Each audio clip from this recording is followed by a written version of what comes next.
थोड्याच वेळात राज्य मंत्रिमंडळाची बैठक होतीये। मराठा आरक्षणासाठी विशेष अधिवेशन आज बोलावण्यात आलेले आहे। मराठा आरक्षणावर अधिवेशनात कायदा होणार का याबाबत आता चर्चा सुरू झालेल्या आहेत।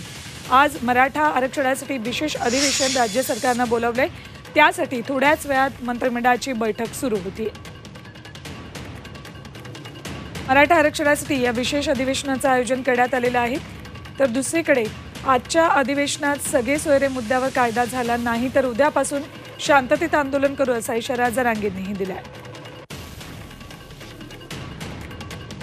थोड्याच वेळात मंत्रिमंडळाची बैठक सुरू होईल। या बैठकीमध्ये आजच्या या विशेष अधिवेशनामध्ये मराठा आरक्षणासंदर्भातले कुठले मुद्दे चर्चेला घेतले जातील या विषयावर सुद्धा चर्चा होणार आहे। तर अधिवेशन आज एक दिवसासाठी आयोजित करण्यात आले।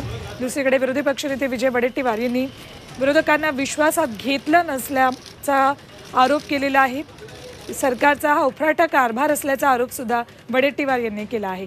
तर दुसरीकडे बाळासाहेब थोरात काँग्रेसचे नेते यांनी मात्र इतर कुठल्याही आरक्षणाला धक्का न लावता मराठा समाजाला आरक्षण द्यावं असं म्हटलेलं आहे।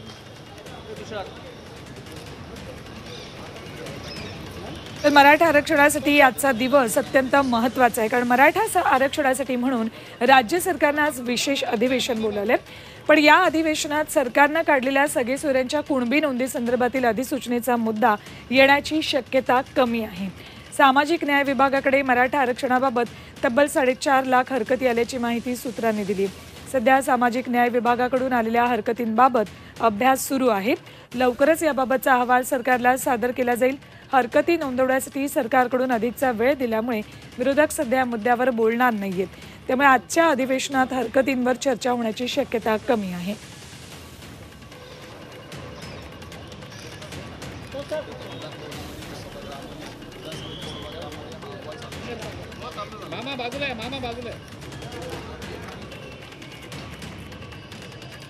तर शिवसेना ठाकरे गटाचे पक्षप्रमुख उद्धव ठाकरे मराठा आरक्षण विशेष अधिवेशनाला उपस्थित राहणार आहेत अशी माहिती मिळाली। दुपारी 2 वाजता विधान भवनात उद्धव ठाकरे येण्याची शक्यता आहे। आज एकदिवसीय अधिवेशन मराठा समाजाच्या आरक्षणाच्या मुद्द्यावर बोलवण्यात आलेले आहे आणि यासाठी म्हणून उद्धव ठाकरे हे दुपारी 2 वाजता उपस्थित राहणार असल्याची माहिती आहे। विधान भवनात उद्धव ठाकरे दुपारी 2 वाजता येतील।